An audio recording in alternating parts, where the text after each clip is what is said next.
My people, we are here again concerning Sunday Igboho's matter. Benin Republic shuns Nigeria's request for Sunday Igboho's extradition without trial. According to reports, as per SAR reporters, authorities in the Benin Republic have denied the Muhammadu Buhari-led federal government request to have Yoruba Nation activists Chief Sunday Adeyemo, also known as Sunday Igboho, extradited to Nigeria from the neighboring country without trial. It is reported that the West African country has insisted that the secessionist agitator must be given a fair trial before any considering extradition of any kind. Sources have disclosed on Thursday morning that authorities of the Francophone country have said that it will not consider any request for extradition without first trying him for the offense he was arrested for.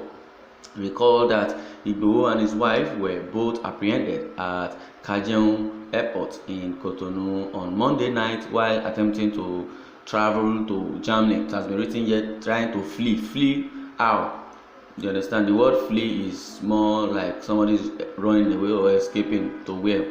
Well, it is believed the activist was arrested for presenting a fake Benin passport to immigration officers.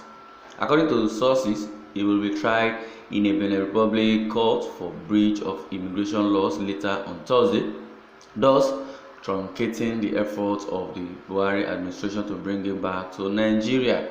Recall that it was reported that Nigerian envoy to the Benin Republic, former Chief of Army Staff, Lieutenant General Tukur Buratai, had written to the government of the neighboring West African country, requesting for the arrest and subsequent repatriation of Igboho should he attempt to flee Nigeria through the French-speaking nation.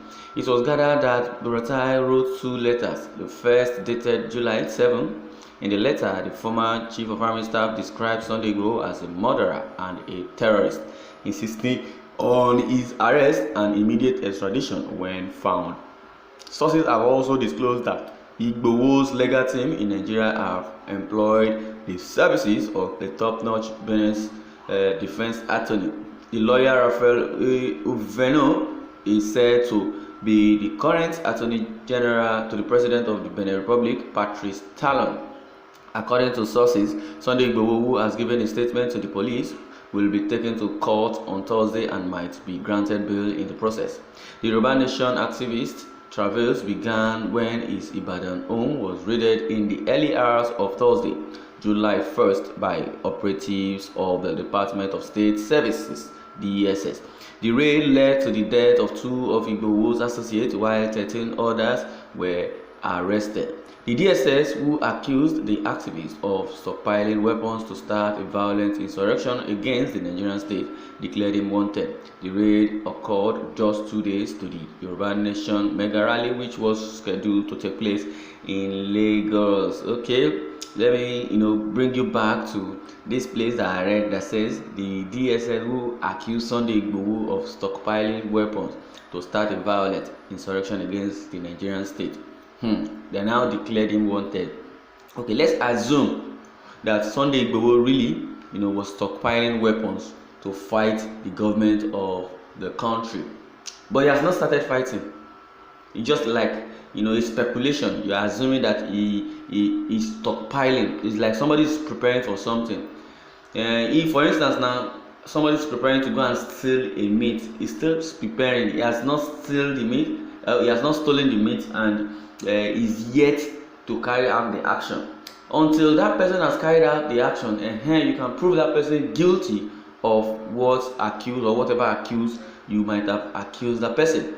But in the other hand, the northern bandits, kidnappers, terrorists, they have not even planned. They have been doing it, and they have been kidnapping, raping, killing, all sorts of unlawful crime. And I use that unlawful crime because it's unlawful. There's no crime that is lawful, rather, but unlawful acts that they have been portraying. Nobody has said anything. None of them have been arrested. Instead, they will still integrate them into the army. After which they arrest them, they say they are repentant bandits.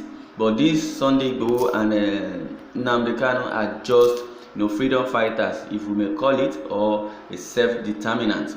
They are just speaking up against the government because of the genocide and the lopsided in appointment and bad governance, because the government is just on one side because it's from the Fulani clan, so it's supporting the evil the Fulani people are doing. And it has been said that the government of Buhari has planned to Islamize the country. We can see the whole world is seeing, because they know that right from the days of Goodluck Jonathan, the Boko Haram, the so-called Boko Haram, the meaning which says Western education is prohibited, because the Christians were the ones that brought westernization to the north, or to the timid Hausa or the Fulani people. Now they don't want them to know their left from the right. They emerged with Boko Haram to destabilize Goodluck's administration, and in other words, for them to Islamize the country, start killing the Christians, because they said they are the ones giving an opening eye to those timid Hausas or Fulani,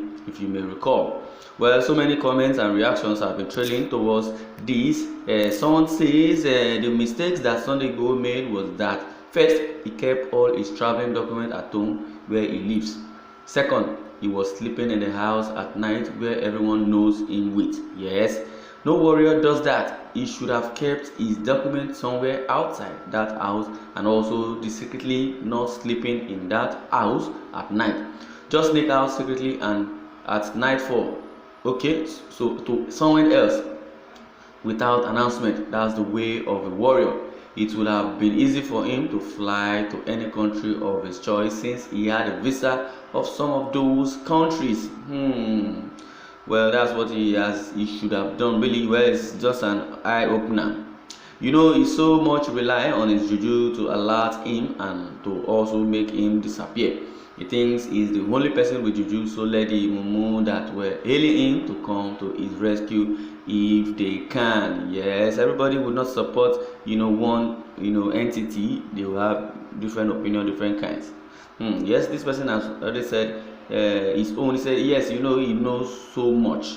My brother, leave all these talks when you set out for his kind of undertakings, especially under these climes.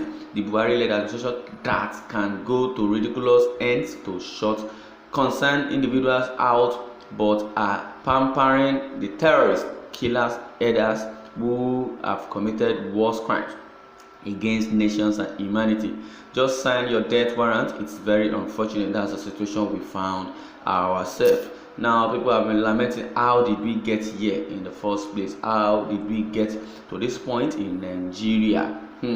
How did we get here? That's the question. How does that reduce the price of Gari, which is in the market? Somebody is replying, this person saying he should have relied on his juju, or better still, on God. Buratai is the real murderer, killer, kidnapper, and a rapist. God punish him. Okay, this person is referring to Buratai. But come to think of it, Buratai has done enough damage in the military, but I believe he's still trying all his possible best, with his evil agenda. But Nemesis will catch up those who are doing the evil deed in Nigeria. Well, I'd like you to share your comments, and don't forget to subscribe to our YouTube channel at Independent TV 7. Thanks for listening.